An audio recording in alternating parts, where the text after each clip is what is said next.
bëjë me masat ndaluese që ka kodi i procedurës penale. Dhe në pikën 1 të këtij neni sqarohet kompetenca që ka gjykata në caktimin e masave ndaluese që janë 2.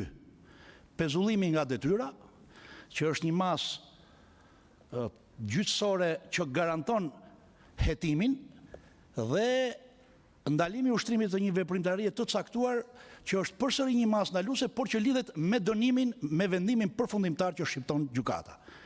Nuk jemi tek kjo e dyta, por jemi tek pezullimi nga detyra. Në pikën 2 të këtij neni thuhet masa e pezullimit nga detyra nuk shtrihet ndaj personave të zgjedhur sipas ligjit elektoral. Dhe referuar kodit zgjedhor, sipas ligjit elektoral, sot Shqipëri zgjidhen antarët e këshillave bashkiak, kryetarët e bashkive dhe deputetët e Kuvendit të Shqipërisë. Ne propozojmë që në pikën 2, pra të shtohet rrethi i subjekteve ndaj të cilëve nuk mund të jepet si mas pezullimi i ushtrimit të funksionit, pra pezullimi nga detyra. Dhe ky rreth subjektesh shtohet me presidentin e Republikës, avokatin e popullit, kryeministrin, zëvendës kryeministrin dhe ministrat, antarët e gjykatës kushtetuese dhe kryetarin e kontrollit lartë të shtetit. Pra, nga 3 subjekte ndaj të cilëve neni 242 i kodit procedurës penale e përjashton masën e pezullimit nga detyra, i shtohen edhe 7 subjekte të tjera. Pse kemi zgjedhur këto 7 subjekte? Jemi referuar strikt Kushtetutës Republikës Shqipërisë, burimit. Këto janë institucione që burojnë drejt për së drejti nga Kushtetuta e Republikës së Shqipërisë. Dhe që përbëjnë shtyllat kryesore të shtetit të së drejtës dhe të shtetit në Republikën e Shqipërisë. Pra, janë themelet e shtetit demokratik Shqipëri. Tani cili ka qenë qëllimi i projektligjit që ne propozojmë? Qëllimi i ndërhyrjes është garantimi i funksionimit normal, të pandërprer dhe kushtetues të institucioneve më të larta të shtetit, duke ruajtur të paprekura kompetencat e prokurisë dhe gjykatës për hetimin dhe ndjekjen penale. Ndryshimi nuk synon të kufizojë jurisdiksionin penal dhe as krijojë paprekshmëri individuale, por të vendosë një balancë ndërmjet ushtrimit funksioneve kushtetuese dhe nevojës për të garantuar rendin juridik në përputhje me nenin 7 Kushtetutës që sanksionon parimin e ndarjes dhe balancimin e pushteteve në Republikën e Shqipërisë. Tani, duhet të bëjmë të qartë në aspektin e kuadrit normativ dallimin ndërmjet masave. Është shumë e rëndësishme të bëhet me dije për opinionin publik, por dhe për kolegët deputet. Kodi i procedurës penale bën një dallim të qartë ndërmjet masave shtrënguese dhe ndërmjet masave ndaluese. Masa shtrënguese parashikohen në nenin 232 të kodit të procedurës penale dhe janë masa sigurimi personal që kufizojnë drejt për drejt lirinë fizike të individit, duke filluar që me ndalimin e daljes së shtetit, detyrimin për paraqitje, garancinë pasurore dhe përfundojnë me arrestin në shtëpi ose arrestin në burg. Këto masa prekin drejt për drejti lirin personale që garantohet në nenin 27 të Kushtetutës Republikës Shqipërisë dhe vendosen vetëm me vendim gjykate. Masat ndaluese, parashikuara në nenin 240 kodit procedurës penale, kanë karakter funksional dhe konsistojnë në pezullimin e ushtrimit një detyre apo shërbimi publik. Pra, ato nuk kufizojnë lirin fizike të individit, por ndikojnë drejt për drejti në ushtrimin e ndikimit të një funksioni kushtetues të rëndësishëm për funksionimin e shtetit. Ndryshimi që ne propozojmë në nenin 242, paragrafi 2 të kodit procedurës penale, duhet jemi të qartë. Nuk prek strukturën e masave shtrënguese. Nuk ndryshon kriterin e aplikimit të tyre nga gjykata dhe nuk cënon kompetencën e gjykatës për caktimin e tyre sipas ligjit. Pra, ndërhyrja që ne propozojmë ka natyrë procedurale dhe nuk përbën zgjerim të imunitetit kushtetues. Të jemi të qartë.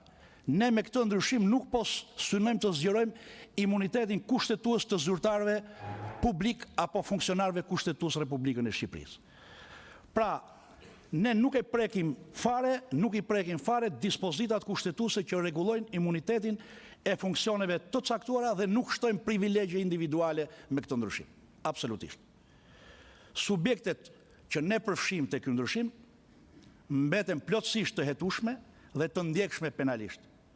Organi i akuzës e ruan të drejtën për të kryer hetime dhe për të ushtruar ndjekjen penale. Gjykata ruan kompetencën për të vendosur masa sigurimi personal në përputhje me kushtetutën dhe ligjin, por ndryshimi synon një trajtim procedurial të diferencuar për funksione të caktuara kushtetuese, në mënyrë që ushtrimi i tyre të mos pengohet në mënyrë të panevojshme, duke respektuar parimin e proporcionalitetit dhe balancën institucionale. Argumentimi kushtetues duke u nisur nga hierarkia e normave. Projektligji vjen në përputhje me nenin 4 të Kushtetutës, 18 të Kushtetutës dhe me nenin 116 të Kushtetutës së Republikës Shqipërisë, që ka të bëjë neni 4 parimi më i rëndësishëm i shtetit të së drejtës, neni 18 parimi shumë i rëndësishëm i barazisë para ligjit, neni 116 i Kushtetutës që flet për supermacin e Kushtetutës në hierarkinë e normave në shtet, dhe neni shumë i rëndësishëm që është neni 7 i Kushtetutës që ka të bëjë me ndarjen dhe balancimin e pushteteve. Ky ndryshim që ne propozojmë nuk ndërhyn kompetencat e pushtetit gjyqësor, nuk e kufizon jurisdiksionin penal, por harmonizon ushtrimin e funksioneve kushtetuese me procesin penal. Parimi i proporcionalitetit respektohet, pasi ndërhyrja është e kufizuar, nuk heq përgjegjësinë penale, nuk pengon hetimin apo gjykimin, por vetëm rregullon mënyrën e aplikimit të një mase të caktuar ndaj funksioneve të nivelit kushtetues. Sepse, siç e dim, edhe siç e ka mbajtur qëndrimin e vazhdueshëm edhe Komisioni i Venecias, që i ka trajtuar gjerësisht çështjen e imuniteteve, çështjen e barazisë para ligjit, çështjen e proporcionalitetit në ndërhyrjen e pushteteve tek njëri tjetri, apo çështjen e balancës ndërmjet pushteteve, kur ka trajtuar imunitetet kushtetuese apo imunitetet procedurale, është shprehur shumë qartë që pezullimi nga detyra është një ndërhyrje e tërthort e sistemit gjyqësor në pushtetet e tjera, çka çon në një shkarkim de facto të një funksionari publik që është bartës i një funksioni kushtetues. Pra është baras me shkarkimin. Çfarë garancish ofron ndërhyrja që ne propozojmë ndaj sistemit drejtësisë? Është në harmoni të plot me të gjithë këto parime kushtetuese që unë listova, duke filluar me nenin 4, 7, 18 dhe 116 Kushtetutës. Sistemin projektligji nuk e cënon fare pavarësinë e prokurisë dhe gjykatave.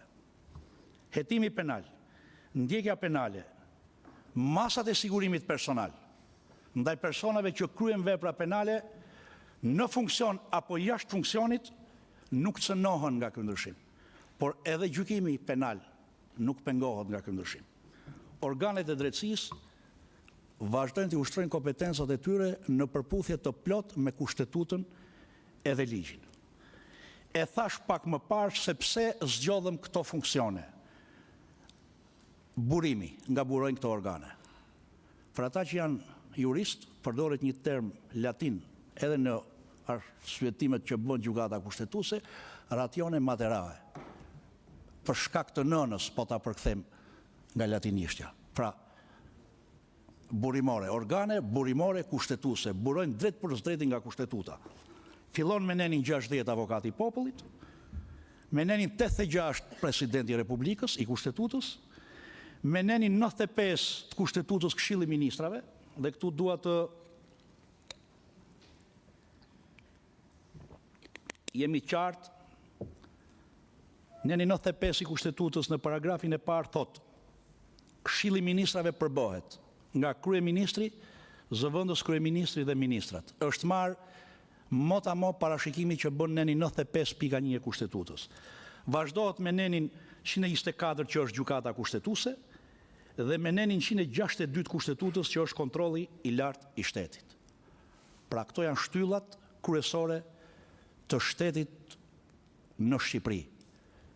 Deputetët e Kuvendit Shqipërisë, pra kuvendi që është bartësi i sovranitetit popullit, vazhdohet me presidentin e Republikës, simboli i unitetit kombit sipas kushtetutës, vazhdohet me avokatin e popullit që është gardiani të drejtave dhe lirive të njerëzit i definuar në kushtetutë, shkohet me Këshillin e Ministrave, pra kryeministri, zëvendës kryeministrin dhe ministrat si pushteti ekzekutiv në Shqipëri, me ato detyra dhe kompetenca që ka të përcaktuara në kushtetutë, shkohet me antarët e gjykatës kushtetuese që janë gardianët e kushtetutës, janë rojtarët e kushtetutës, dhe me kontrollin e lartë shtetit që i kemi besuar të auditoj llogaritë e shtetit, financat dhe llogaritë e shtetit.